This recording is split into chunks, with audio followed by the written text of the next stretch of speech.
Hey everyone, welcome to this week's episode of Mets Prospective presented by Verizon.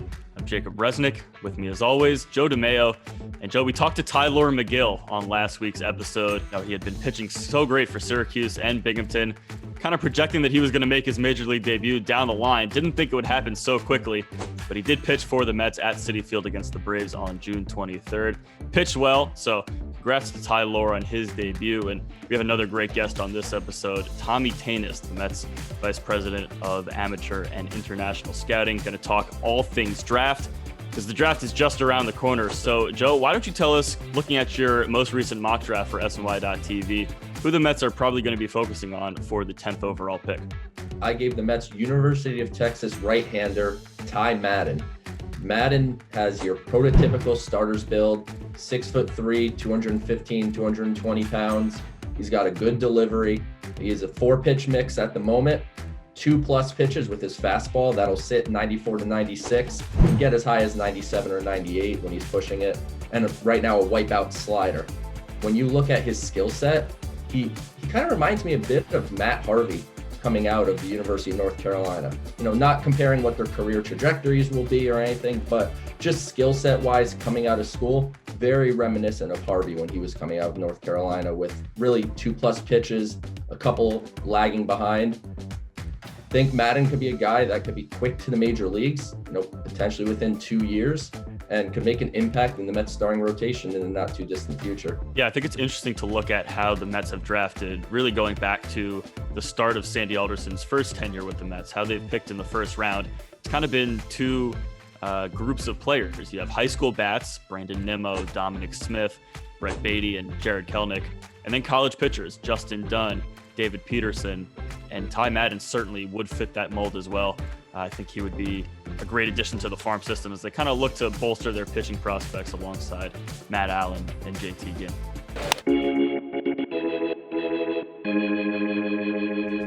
Now, as we get closer to the draft, it's the time of the year where you start hearing about the backgrounds of all these players, how the teams found them, how they scouted them, and how they became professional baseball players. So, Joe, why don't you tell us about how the Mets found the polar bear himself, Pete Alonso?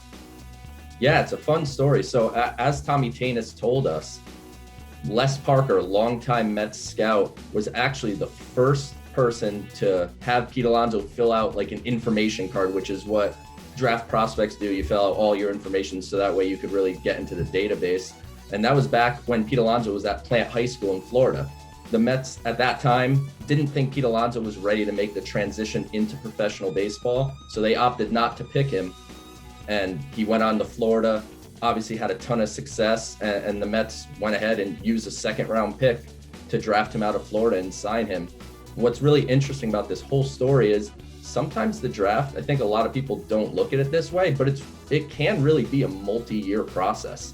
You know, the Mets were on Pete Alonso as a senior in high school, and they followed him for 3 years until they drafted him after his junior year at Florida. So the Mets go way back with the polar bear, and it's really cool to learn that they were the first team on him from the get-go, and they were actually a team that ended up bringing him into the organization. Yeah, and that scout that you mentioned that was the first one to make contact with him, Les Parker, he was one of the first guys to scout Jacob deGrom. So he's been around the block for sure in that Florida area, and he's certainly helped the Mets bring some premier talent into the organization.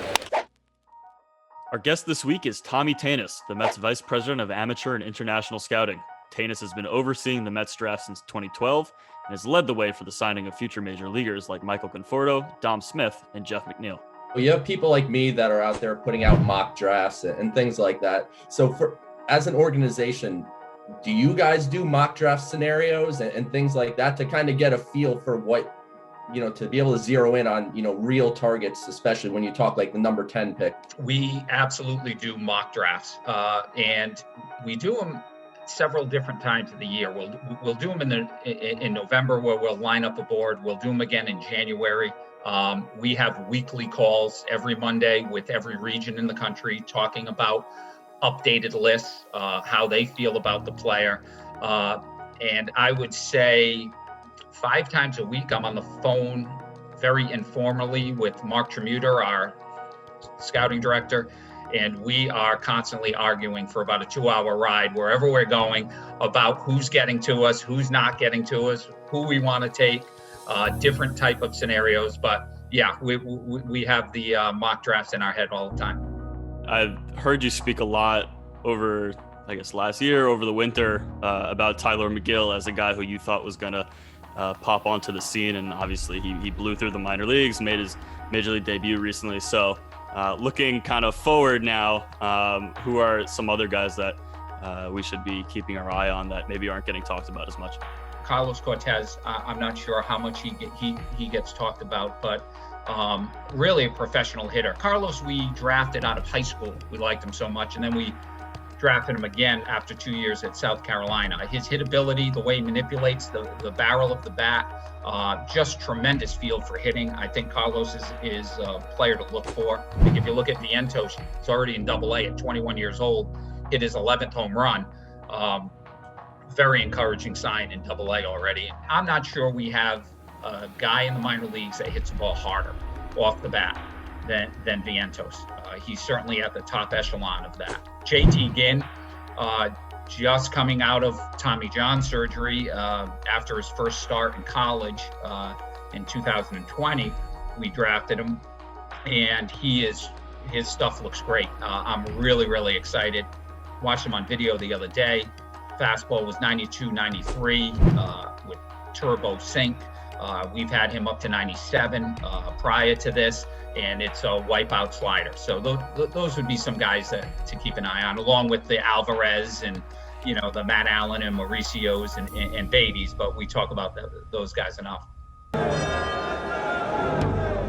All right, it's time for our Stock Watch segment where we discuss a player whose stock has recently gone up or down. And for Stock Up this week, let's talk about Mark Vientos, the young third base prospect who Tommy Tanous touched on in our interview with him. And I don't know if you can say that Vientos has quietly been one of the best hitters in the system, because he certainly has.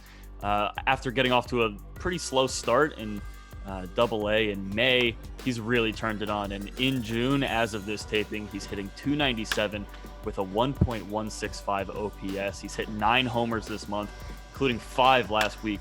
He's only 21 years old. You can count on your hands the number of players who are his age or younger in Double-A. And feels like Vientos has kind of got lost in the shuffle a little bit, with Brett Baty. They play the same position, and Baty has been on fire for Brooklyn. So Vientos has kind of flown under the radar a little bit as someone who can play the hot corner and is certainly trending upwards. And Joe, Tommy Tanous had some great things to say about Vientos, even going back to when they drafted him as a 17-year-old back in 2017.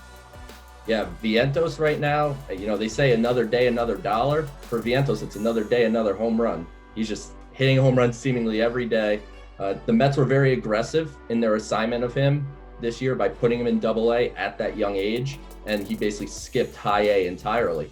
So that is, a tough transition. That's why I think you saw some struggles early on, like you mentioned, the first couple weeks in May. He was really just trying to find his footing at this level, and boy, has he found it now. I mean, you're talking about a guy that, as Tommy told us, he might hit the ball harder than anyone in the organization. So to me, this is a true plus power bat. It's just a matter of where is he going to end up defensively. I mean, he's playing a little first base in addition to third base.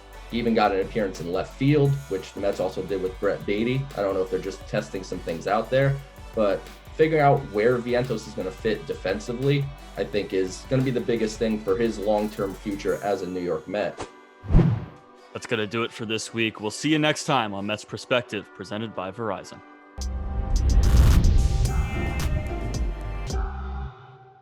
See the Mets of tomorrow play today. The Brooklyn Cyclones play baseball on the beach all summer long. Visit brooklyncyclones.com/tickets.